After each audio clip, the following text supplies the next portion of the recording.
Radyo Pilipinas, Radyo Publiko, ang boses ng Pangulo. Sa Iloilo, Radyo Pilipinas, 585 AM. Usapang Agrikultura, ang inyong source of daily agri-news. Talakayang siksik sa kaalaman, atin ay impormasyon mula sa pamahalaan. Pagpapayaman sa ating mga likas na yaman para mas mapaunlad pa ang isa sa mga paunahing kabuhayan sa ating bayan. Usapang Agrikultura, dito lang sa Radyo Pilipinas.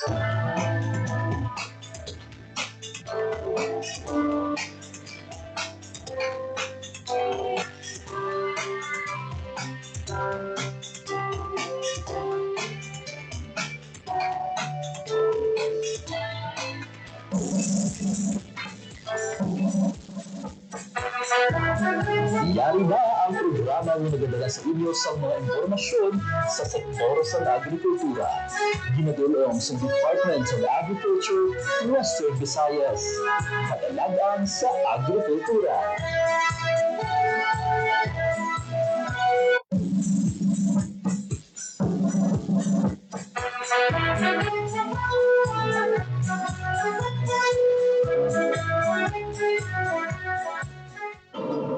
Maayong aga sa aton tanan ng mga tagpalamati, sa aton ng mga farmers, sa aton ng mga fisher folk, sa tanan nga katapo sa Department of Agriculture Western Visayas, sa pagpanguna sa aton the Regional Executive Director, Dr. Dennis Arpia, kagang aton duha ka-aktibo nga Regional Technical Director for Research and Regulation, Director Zergina Coelho, and for Operation and Extension ng aton ng OIC, RTD si Ma'am Maria Teresa Solis, and the rest of the division chiefs of DA Western Visayas, sa aton ng mga municipal agriculturists, sa aton ng mga city agriculturists in Iloilo City, ang aton ng provincial agriculturists, kag sa tanan nga nagabugos sa sektor sa agrikultura. Maayong aga sa aton nga tanan. Panibago na naman yung episode ang mag-ere sa aton yung mga tagpalamati, sa aton yung mga listeners. Tuto kita sa mga adlaw bang isa na naman ka istorya ang aton nga pagatukibuan. Diskubre ba naton ang pila ka mga activities, pila ka mga programs nga idadulong sa aton sa National Meat Inspection Service Regional Field Office 6, kag makaupod na naton subong OIC Technical Director, Regional Technical Director, Dr. April Chavez. Agud nga pag-istorya naton ang nagahilapit na nga Meat Safety Consciousness Week 2025. Aton hibalon ang pila ka mga activities, pila ka mga programs, at the same time ang mga challenges man. We all know nga madamo na kita sa mga meat producers diri sa aton sa Western Visayas. Gani importante gid nga topiko agud nga mahibaluan sa aton mga stakeholders kung ano ang ginadihon sa NMIS may kaangtanan sa Meat Safety Consciousness Week 2025. So bumaga, paupod natin live diri sa DA Broadcast Studio sa Liwat, OIC RTD sa NMIS 6, si Dr. April Chavez. Doc, panamiyo pagbati po sa ating mga tagapakinig. Maayong maaga. Magandang umaga po sa lahat ng manunod.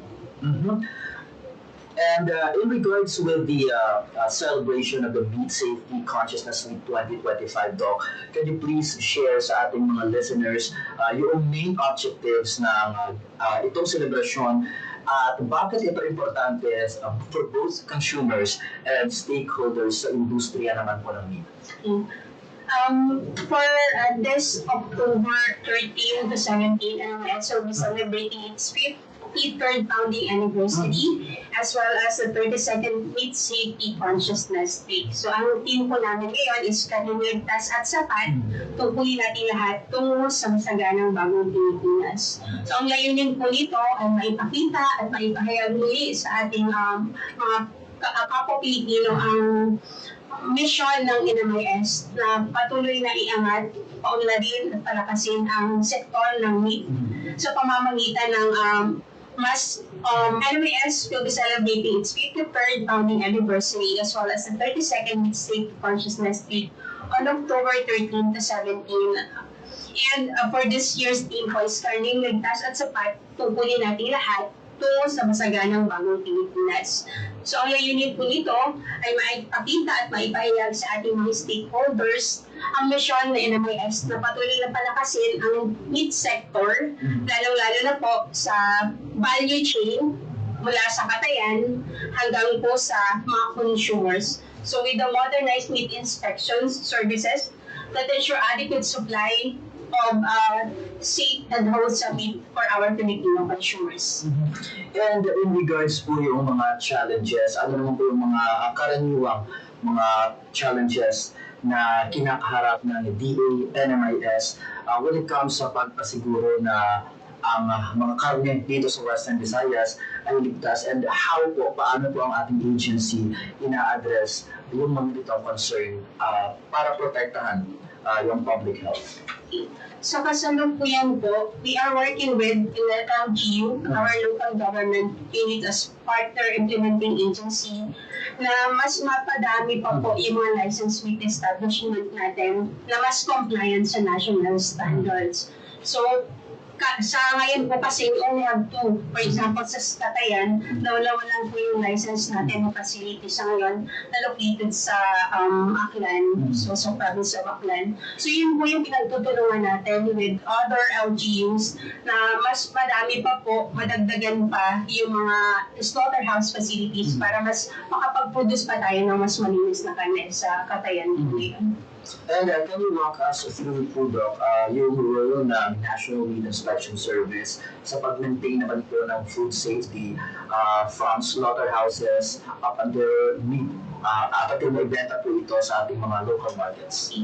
Ang National Meat Inspection Service as a National Meat Controlling Authority po, one of its responsibility is to license yung ating mga meat establishment na tinatawag. So, ina-aprobahan natin yung kanilang compliance, lalo na sa meat safety and quality program po, with reference sa ating mga existing guidelines. So we classify it, for example, yung mga katayan as A, yung approval natin sa license is A. Ang distribution po nito is within their municipality. And then we also license or classify the meat establishment as AA naman po. For example, yung isang katayan, pag AA siya, it can distribute hindi lang po sa kanilang munisipalidad, kundi po sa other na mga munisipyo and even all over the country. So Luzon, Visayas, and Mindanao. So yung next classification na ibinibigay na approval na NMIS is AAA, kung saan yung facility po na yun ay can export yung kanilang mga kinakatay, yung kanilang mga pinupulis sa kanilang facility can be exported to other country. Also, NMIS, yung ating mga meat inspection officer na na-assign sa mga katayan po na ito ng license, they conduct a thorough inspection, checking of animals kung fit sila for human consumption. So we have inspection na tinatawag na anti-mortem inspection, pagbuhay pa yung hayop bago sila katayin. Pagkarne na naman po at yung kanilang mga lamang loob, yung mga visceral organs na tinatawag natin na opals, ang tinatawag naman namin po doon na inspection is post-mortem inspection para masiguro nga po na ligtas at kainan yung karne na pinatay po doon sa pasilidad po niyon. Aside from this inspection, we also check and make sure, through again with our meat inspection officer na naka-assign po doon sa pasilidad po na yun, na sinigurong malinis, nako-comply nila yung mandatory requirement natin na good manufacturing practices. So, ibig sabihin, hygienically, hindi lang sila safe, hindi lang sila walang sakit, but produce or tinatay sila sa malinis ko na paraan. Also, pagdating naman po sa palengke, sinisiguro po natin with the nakikipagtulungan po with our mga local government units. So, nagkakaroon tayo ng enforcement activity.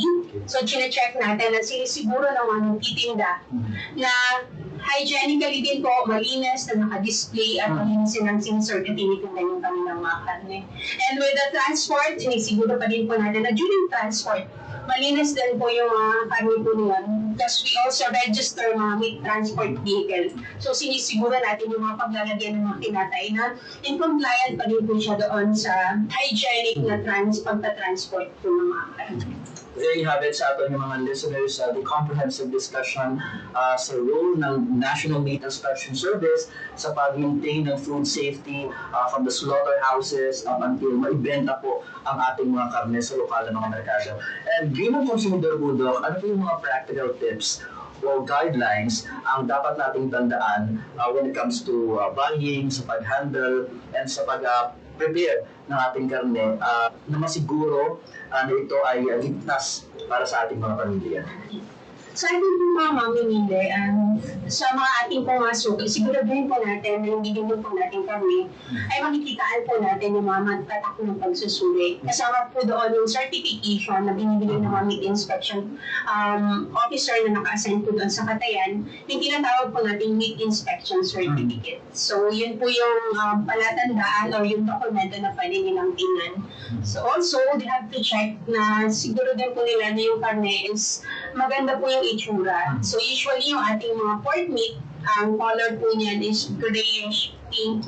So at yung balat niya ay makinis. So any discoloration po, yan that can cause, can serve as na mayroon pong sakit or hindi po malinis o maayos po yung karne na kanilang bibilhin. Also, dun sa kanilang suki, siguraduhin nila na yung binibilhan po nila ay kasi minsan pipilitin po na or pinatay nila ang kabili ng mas mura. Baka po kasi yung mas mura na yun ay ang galing sa hindi nito ang Katayan. O kaya ang mas masakla pa po doon ito ay paring double-dead. So kaya mas mababa na po yung pagbenta po nila.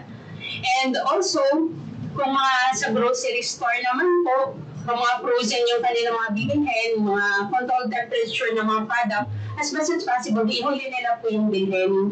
Para yung temperature, kung may mga pupuntahan pa sila, may mga bibilhin pa sila, masiguro na hindi tataas. Kasi possible na magkaroon ng increase doon sa temperature and eventually, yung microbial possible kasi dumami din po doon sa kanila. And in line with the celebration po, Doc, ng Meat Safety Consciousness Week, ano po yung mga activities natin and mga programs na nakalinya sa ating celebration, and paano po ang ating publiko take part sa makabenepisyo sa ating mga initiatives? On the first day po, on October 13, we will have a simultaneous opening celebration that will be facilitated po ng central office. So this will be live via Facebook na pwede po nilang mapanood. So makikita po nila doon yung mga programa at mga initiatibo ni NMIS. And also on the regional activity naman po in the afternoon, magkakaroon kami ng recognition ng ating mga stakeholders for those who have been very compliant or nagkaroon po sila ng mga programa din na ginawa para masiguro yung meat safety sa kanilang mga respective na municipality or establishment. So on the second day, magkakaroon po kami ng motorcade ito sa advocacy para ipakita din po sa publiko yung ating mga programa. And on the succeeding days po, magkakaroon tayo ng mga linis bahay Katayan para po ma-assist, matulungan ang ating mga slaughterhouse facility or meat establishment kung paano po yung tamang paglilinis ng mga pasilidad. Also, we will be having a series of seminars, advocacy programs for our meat vendors. We have lined up programs for Iloilo sa pakikipagtulungan ng economic enterprise, as well as advocacy program naman po facilitated by the Provincial Veterinary Office. Nagsisimula na po tayo ngayon. Sa katunayan, ongoing po yung aming meat safety advocacy seminar for meat vendors naman po sa Potongan. So we have NMIS team nakasama ng Provincial Veterinary Office po doon na nagsasagawa ng education information campaign. And compared to the celebration last year, 2024, Doc, ano po yung mga changes o meron po bang bago sa pag-celebrate natin yung 2025 in line with the Meat Safety Consciousness Week? Okay. Sa ngayon pong celebration, mas pinalawak po natin yung mga advocacy program natin. Primarily yung information education campaign. So, this time, marami pong mga local government units ang makakover po ng ating advocacy program with the help po ng Provincial Veterinary Office, lalo-lalo na po dito sa Iloilo. Okay. And finally po, Doc, lastly, ano po yung magiging mensahe natin sa ating mga konsumidor, sa ating mga producers, and sa iba pa nating mga stakeholders in line with our celebration po ng Meat Safety Consciousness Week 2025? So, sa lahat po ng ating consumers, listening po na kayo ng ligtas at sapat, pupunin natin lahat po sa masaganang bagong Pilipinas. we encourage po all our stakeholders na kasama po doon sa ating chain na pagtulungan po natin for our producers yung sa kanilang self-regulatory, pag-impose ng kanilang self-regulatory program primarily on meat safety and quality, as well as our consumers naman po naging matalino mamimili. Kasi sabi nga po natin, ito po ay obligasyon po natin lahat. And then any concerns po, issues na pwede namin ma-address, anytime po pwede po nilang tawagan ang National Meat Inspection Service, lalo na po kami dito sa NMS agencies. Okay. There you have it sa ating mga tagapakinig, ating mga ka-agree. Pakinggan po natin ang komprehensibong diskusyon in line with the celebration of the Meat Safety Consciousness Week 2025. Kasama po natin ang OIC Regional Technical Director ng National Meat Inspection Service Region 6, si Dr. April V. Chavez. Kaya sa liwat, si John Candelario from DA Western Visayas, sa aton ng mga farmers, sa aton ng mga fisher folks, sa aton ng mga meat producers, meat consumers, nga mag-builog man sa pagsaulog sa aton ng Meat Safety Consciousness Week.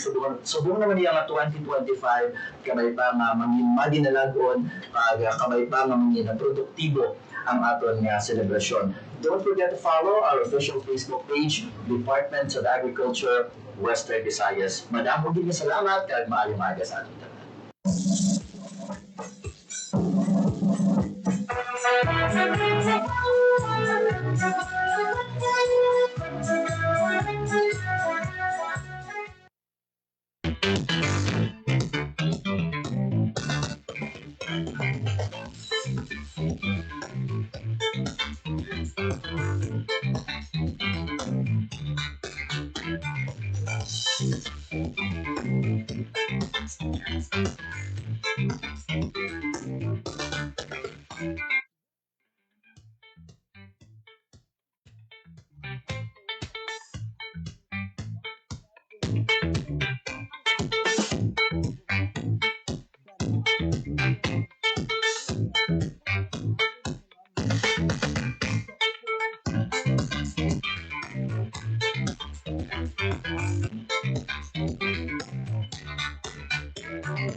Isa ka bugana nga adlaw mga ka-agri, kag subong nagapadayon ng aton nga Agri Reels, Rice, Pest and Diseases series kung sa diin aton diskusyonan ang mga nanari-sari nga peste kag pamalatian sa aton nga talamnan. Kag subong aton pagdiskusyonan, ano bala ang bacterial leaf blight, kag ano ang halit nga pwede sini matuga, kag paano ini matapna. Gani, welcome natin si Sir Levi Ligarda, isa ka Science Research Specialist to sa Regional Crop Protection Center. Mayad-ayad nga aga, Sir Levi. Mayad-ayad nga adlaw man, Ma'am Georgia, kag sa ating mga viewers, likers, and followers sa Department of Agriculture, Luzon, Visayas, kag sa ating mangunguma nga lantaw sa ating page. So mga ka-agri, ating subong diskusyonan kung ano bala ang bacterial leaf blight. So, Sir Levi, pwede mo sa amon ma-explainar ano bala ang kinaiyas sang bacterial leaf blight? So, ang ato niya bacterial leaf blight, isa ni siya ka bacteria na datake sa ato niya nga palay. So, kalabanan sini is ang ato niya mga hybrid, yung mga variety, ang siya ang ginatake naton. Ginatake sa ato niya bacterial leaf blight, kag kung permi may tubig ang ato niya nga talamnan. Okay, so ang nagali ang bacterial leaf blight, no? So, sir, ano naman ang halit na pwede sa matuga sa palay, kag ano ang sintomas niya? So, ang ato niya bacterial leaf blight is, kalabanan sini is, kung agap ang ato niya mga mangunguma, makita nila sa dahon sa ato niya palay, mayara na siyang tawag na bacterial loose, o kung hamog sa ibabaw sa dahon.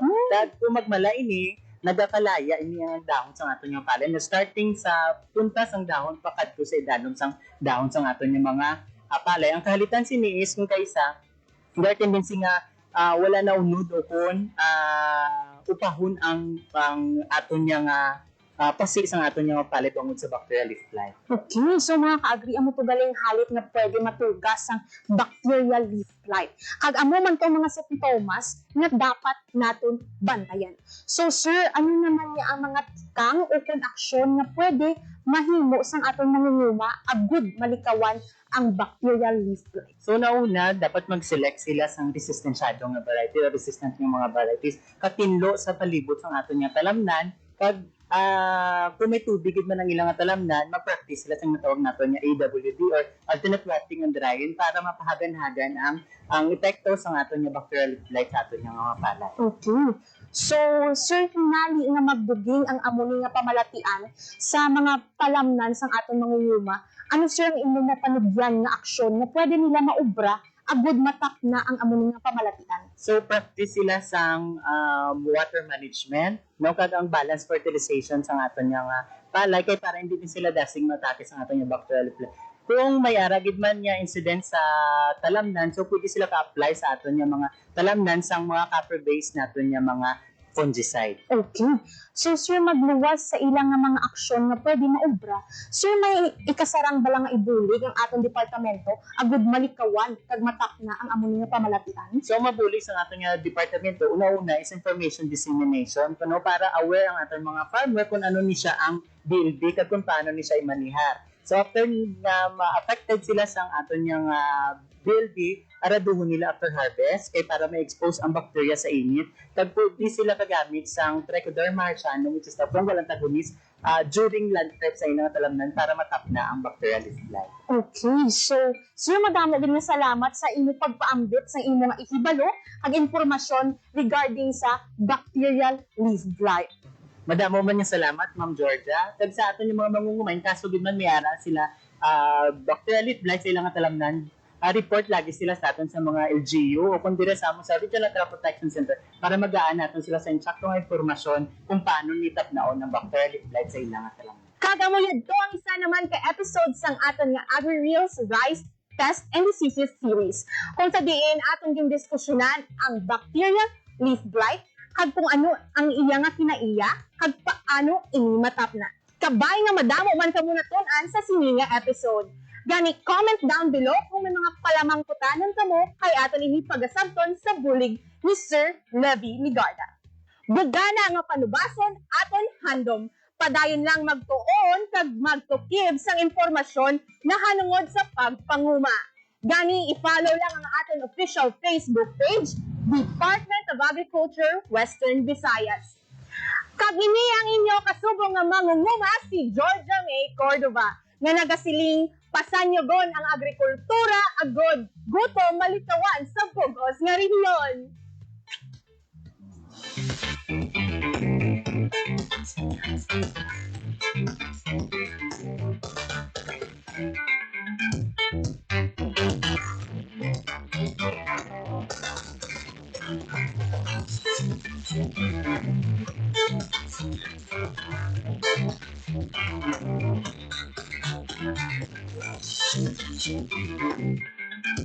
Isa ka magana nga adlaw mga ka-agri, mag-out na naman kita subong sa isa ka episode sa AgriReels Rice Pest and Disease Series kung sabihin atong ginadiskusyonan ang mga nangyari-sari nga peste kag pamalatian sa talamnan. Kamusta na ninyo patubas mga ka-agri?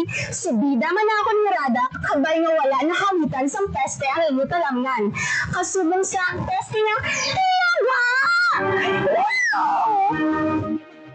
Georgia, ang ilaga sa talamnan, pwede ginatong matapna. Alay ka! Ikaw si Sir Michael Magan, ang padala ni Ma'am Cherry Tyson sa Regional Crop Protection Center? Wala na sang liwan. Ako si Michael Magan. So sir, ano ba ang rason nga amay ilaga sa atong talamnan kag diin sila nagatake sa may rain-fed o kung irrigated areas? Ang ilaga sa talamnan, pareho makita sa rain-fed kag irrigated areas. Nag-atake man ini sa pareho nga tion sa wet kag dry season. Ang bastante nga supply ng pagkaon, tubig, maayo nga palagawan, amo ang rason kung dasig magdamo ang mga ilaga. Ano gali na mga ka-agri, so sa rain-fed kag irrigated areas nagatake ang mga ilaga. So sir, ano ba nga ang pwede nga kahalitan na madala sa ilaga kag ano ang mga simptomas nga gapatimaan nga ang kahalitan nga hanuod sa presensya sa ilaga? Ang mga simptomas na makita sa talamnan, amo ang nagkalautod, nagkalagabot ng mga tanom, kaaras sa sabutan. Mga irregular nga inutdan, ang inutdan naman sa 45 degree nga anggulo.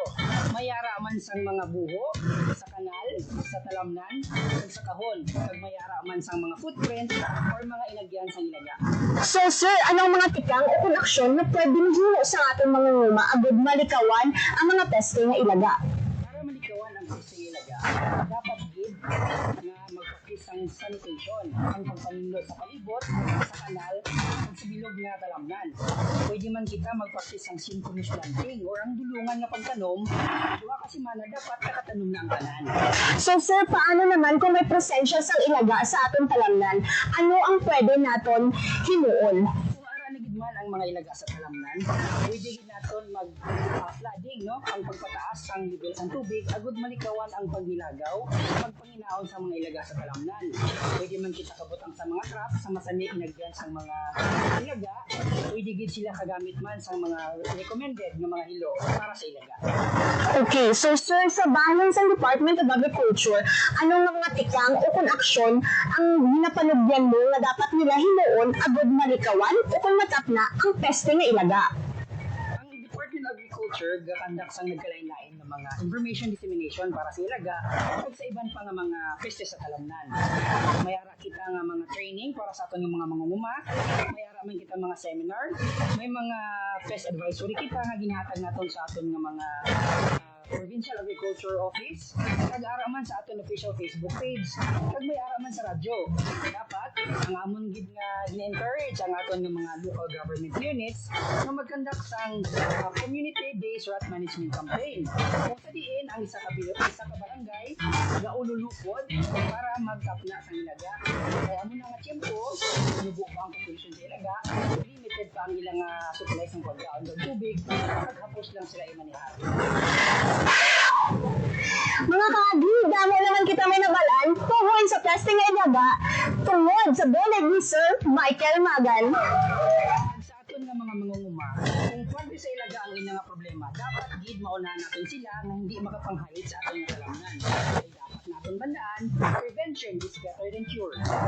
Kabay nga may nakuha ka mga idea mga kaagri sa nagakaigo nga pagkontrol sa mga peste nga ilaga. Kung may mga palamangkutanan ka mo, just comment down below kaya ato na pag-usabton sa bulig ni Sir Michael Magan.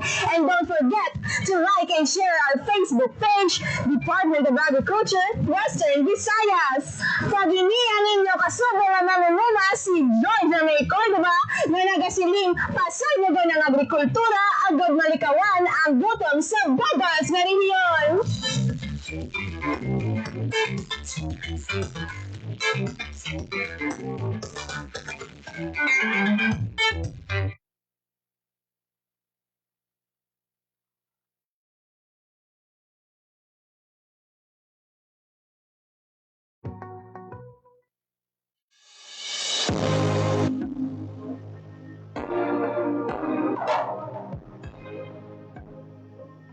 Sprang from a dream to restore the livelihood greatly hit by Super Typhoon Yolanda in 2013, Tabok Fisherfolks Association, or TAFA, came about equally carrying a burning commitment to work up their way to recovery.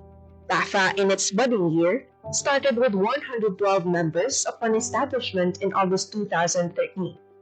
And almost a decade after putting up the People's Organization, to bring relief among the residents of Tabok, Lubepad, and Pique, this has grown to 130 members with 72 males and 58 females who have been walking hand in hand to improve their lives after braving catastrophe. As they tread the path of reviving fishing operations, the Philippine Rural Development Project of the Department of Agriculture, through the recommendation of the Provincial Local Government Unit, directed their rather headstrong aspirations into reality, approving them a 999,950 peso Lambaklad livelihood project, which was reinforced by the Regional Project Coordination Offices under IREP component. Ang project po namin ay tinatawag na Lambaklad Livelihood Project. Ito po ay isang uri ng panguhuli po ng isda na ginagamitan po ng nets and hoops. So ito po ay naka-assemble sa ilalim po ng dagat at ito po ay may mga sandbags na pumipigil po sa nets para hindi po siya umakyat. Ito po, Lambaklad Livelihood Project po ay talagang environment-friendly gear po siya kasi ito po ay hindi nakakapekto sa kapaligiran. The system of fishing operates with one master fisherman or maestro, 3 rondas or watchers, and 20 busos or net pullers. The master fisherman would first assemble the busos upon signal of rondas through waving a flag queuing for another haul from the nets. Upon collection of the catch, the busos are then looking into their nets for damages and fixing them at once before they would hurl the nets for another pull-in, done 2 to 3 times per day.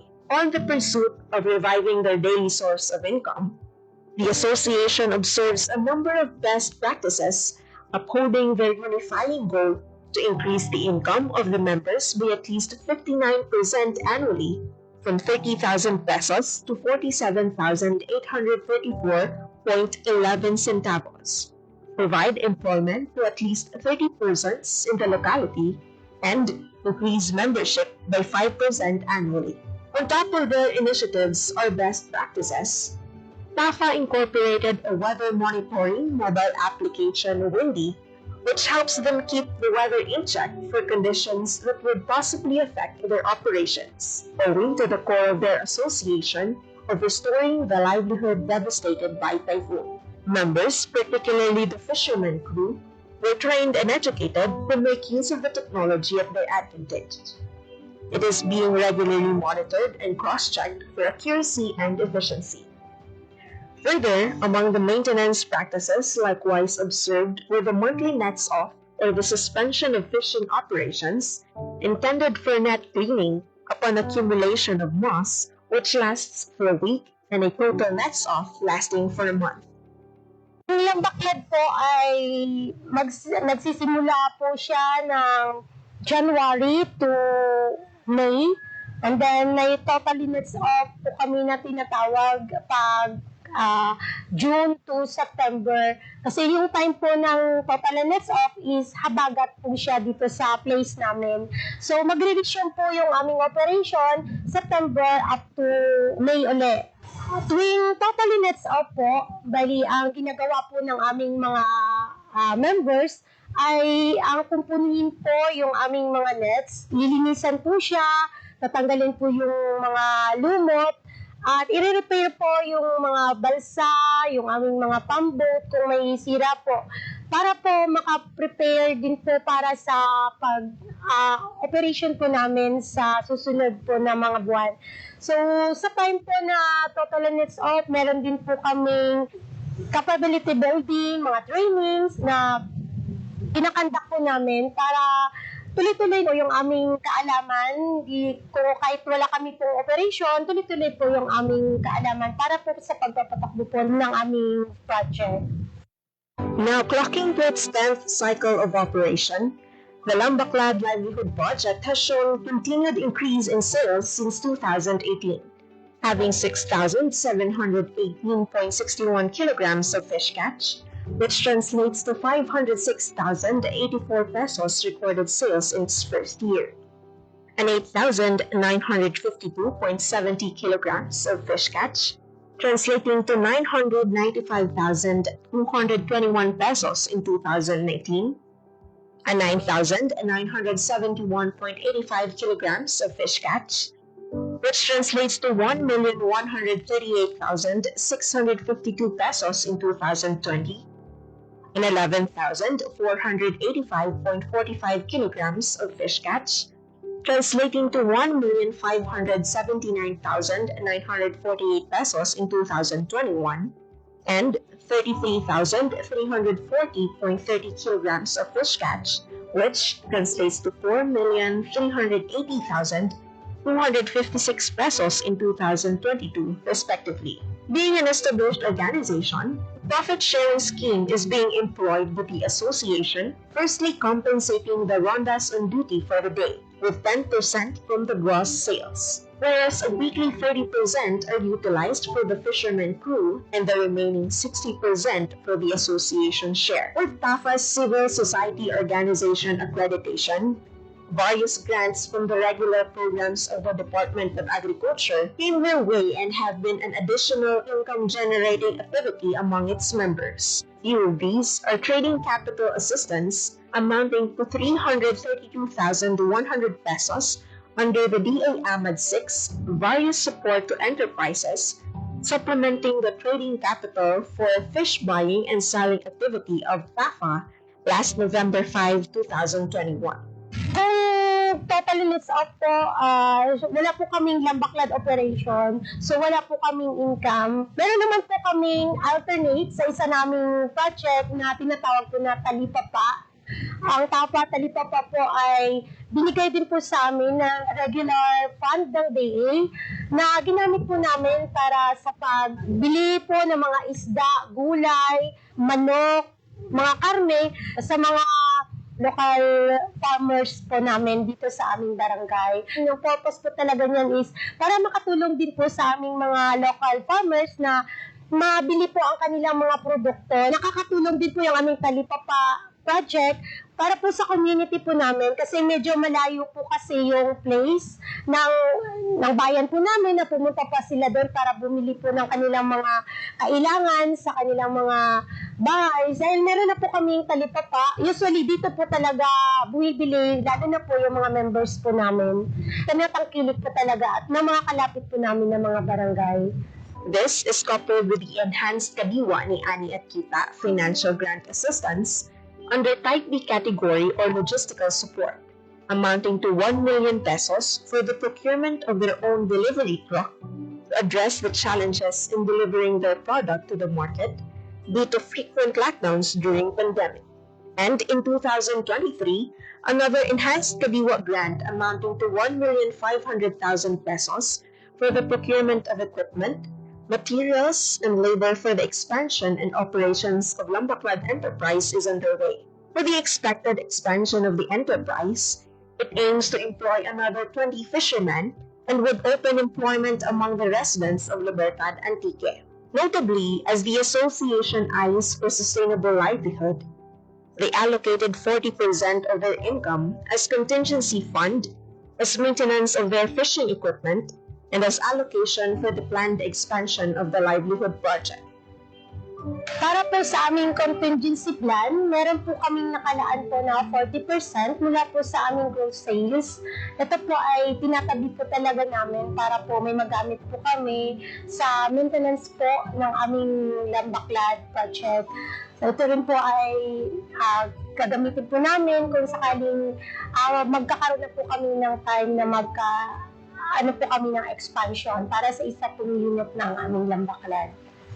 Born from a steadfast desire to recover from the damages brought by Super Typhoon Yolanda, the Lambaclad Livelihood Project has stood on its feet and has been serving hope with the fisher folks of Libertad Antique with the help of the Philippine Rural Development Project, Regional Project Coordination Office 6, BA AMED 6, and the Provincial and Municipal Local Government of Antique.